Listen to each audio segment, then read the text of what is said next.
Today we're going to talk about how to solve equations that involve radicals. One of the first things that you need to remember when you are trying to solve a problem that has radicals in it is to always isolate the radical that you want to get rid of. In number one, we actually have radicals on both sides of the equal sign, but we still could focus on one of these radicals and isolate it. What do I mean? Isolation means that there are no terms in front, nothing added or subtracted, nothing multiplied, nothing divided, nothing around this radical. So in both cases, both sides of this equation, the radical is isolated. The second step would be to get rid of the radical. And we're going to use the opposite operation to get rid of the radical. If it is a square root, we will square it. If it's a cube root, we'll cube it. So in this case, we're going to cube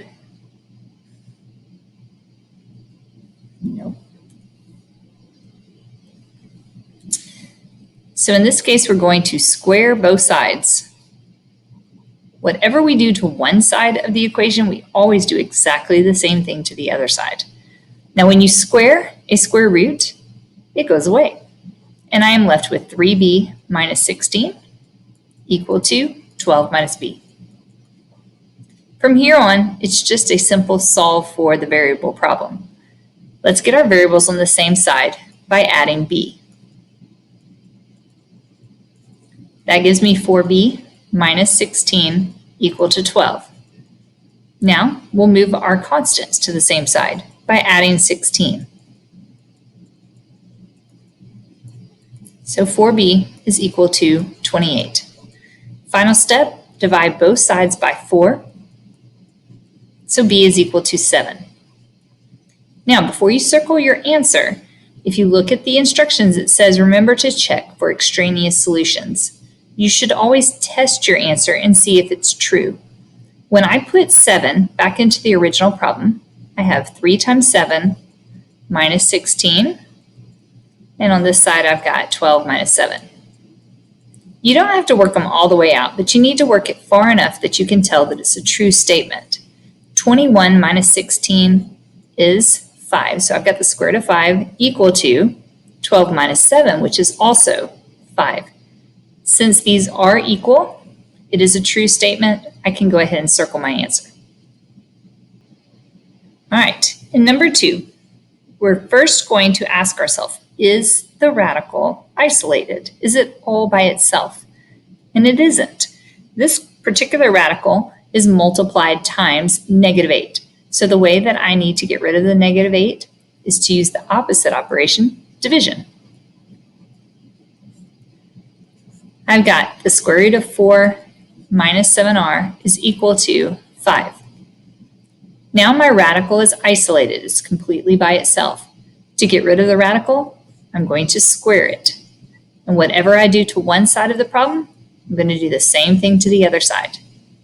When I square the square root, it goes away, leaving 4 minus 7r. 5 squared is 25. Now let's solve for r. We'll subtract 4, which gives me negative 7r equal to 21. And then I'll divide by negative 7. So r is equal to negative 3. Now let's check. If I put negative 3 into the original problem, definitely use parentheses when you do this. I have negative 7 times negative 3, which is a positive 21. When I combine that positive 21 with the 4 in front of it, I get 25. The square root of 25 is 5, and it would be multiplied times the negative 8 on the outside. Negative 8 times 5 is negative 40. So this is a true statement, and I can go ahead and circle my answer. All right, in number 3, isolate the radical. Is the radical completely by itself? The answer is no. Currently, there's a negative 6 that's being added to the radical. Now, when you want to get rid of the negative 6, always look at the sign that's in front of it to know what the opposite will be. Since it's negative, I am going to use a positive 6. So I have 7 equal to the square root of 7k. Now it's time to get rid of the radical. Since it's a square root, I will square it, and I will also square the other side. That gives me 49 equal to 7k. To solve for k, since it's multiplied by 7, I will divide by 7. So 7 is equal to k, and now it's time to check. If I put the 7 back into the original equation, this is what I would have. 7 times 7 is 49, and when I take the square root of 49, I get 7. Negative 6 and positive 7 does equal positive 1. In these next three examples, you're going to notice that I have a variable on the outside of the radical and a variable on the inside of the radical. The process is the same, but the results that we're going to have to deal with are going to be quadratic, which means in order to solve, we're either going to factor or we could use quadratic formula. So the first question I ask is the radical isolated? Is it completely by itself? The answer to this is yes. So I'll go ahead and get rid of the radical. I'm going to square both sides. When I do that, I get a squared equals 6 minus a. Since I have both a squared variable and a linear variable, I know this is a quadratic, and so I want to try factoring it. In order to factor, I need to put everything on the same side of the equal sign, and I want to make sure that I keep the a squared term positive. Since it's currently positive, I'm going to move both the 6 and the negative a to the left-hand side, which means they will both change signs. So I have a squared plus a minus 6 equal to 0. Now it's time to factor. I'm going to try factoring it into two parentheses. The a squared term breaks down into a times a. And then I want to ask myself, what two numbers will multiply to 6 that can subtract and give me 1? 3 and 2. Since they multiply to a negative 6, I know they have opposite signs. And the larger term is going to match the sign in the middle. So positive 3, negative 2. Now it's time to solve. You'll take each parentheses and set it equal to 0. In the first equation, I would subtract 3 on both sides, so a is equal to negative 3. In the second, I would add 2 to both sides, so a is equal to 2. Now it's time to check our answers.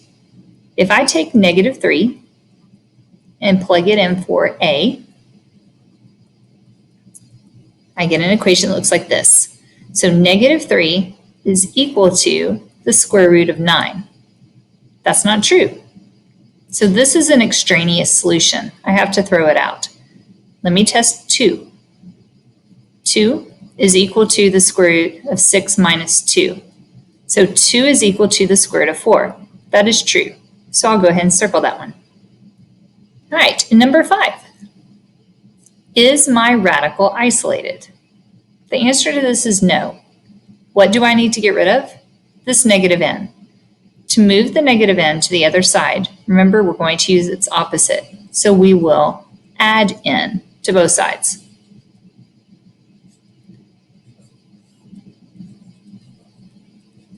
Now on this right-hand side, you have a choice of how you want to write this.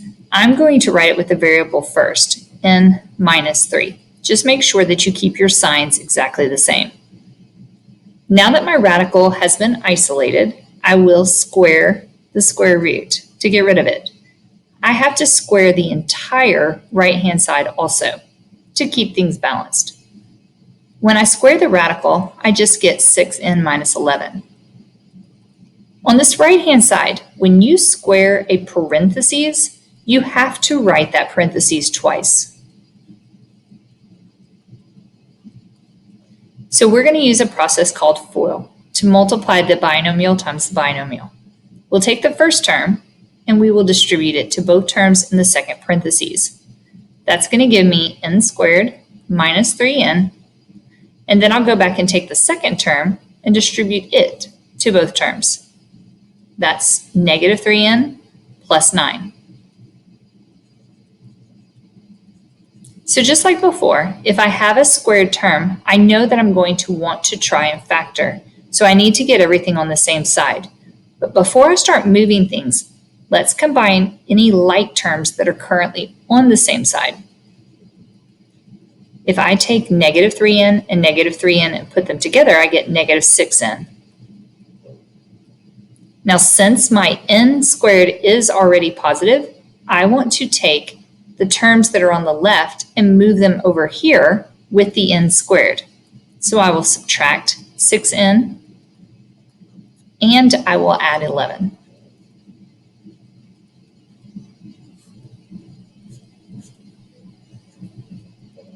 So now I have n squared minus 12n plus 20.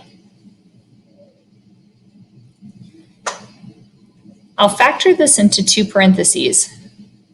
The n squared breaks down into n times n. What two numbers can multiply to 20 that will add and give me 12? 2 and 10.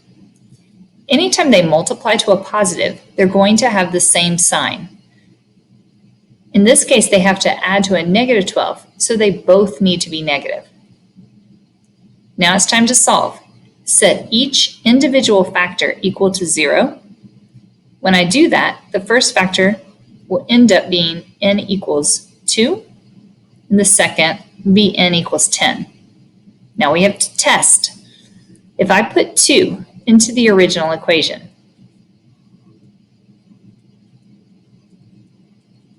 I get this.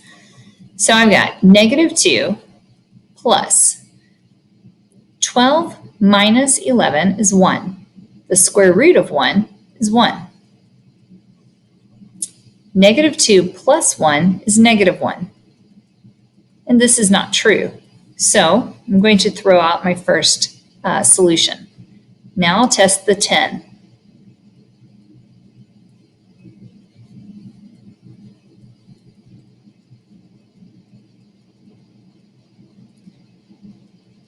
So in this case, I have 60 minus 11. That's 49. The square root of 49 is 7. A negative 10 and a positive 7 is negative 3. And so this is true. So 10 is the answer to number 5. So in number 6, the first question I'm going to ask is my radical completely isolated? Is there anything added, subtracted, multiplied, or divided that I need to get rid of? This radical is entirely by itself. So it's time to get rid of it. Since it's a square root, I will square both sides. On the left-hand side, since I have two terms, a binomial, I'm going to write down the parentheses 2 times. On the right-hand side, my answer is 4x minus 19. I'll use FOIL to multiply my two binomials. That gives me x squared minus 4x and minus 4x combine and give me negative 8x plus 16.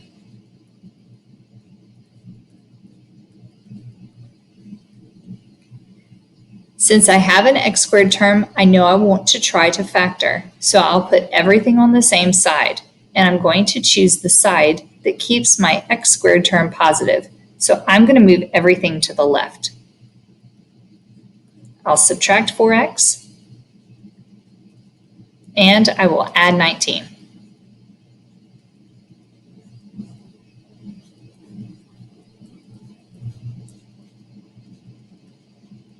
Now it's time to factor. 2 parentheses, x times x, and then what two numbers will multiply to 35 that will add and give me 12? 5 and 7. Since they multiply to a positive, I know they both have the same sign. What sign is that going to be? Negative. Now I'll set them both equal to 0 and solve. X is equal to 5 and x is equal to 7. Now it's time to test. If I put a 5 into the original equation,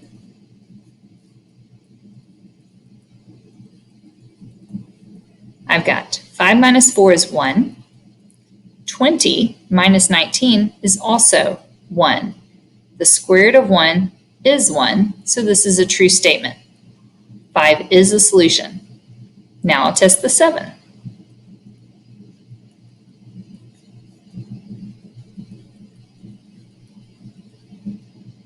Seven minus 4 is 3. 28 minus 19 is 9.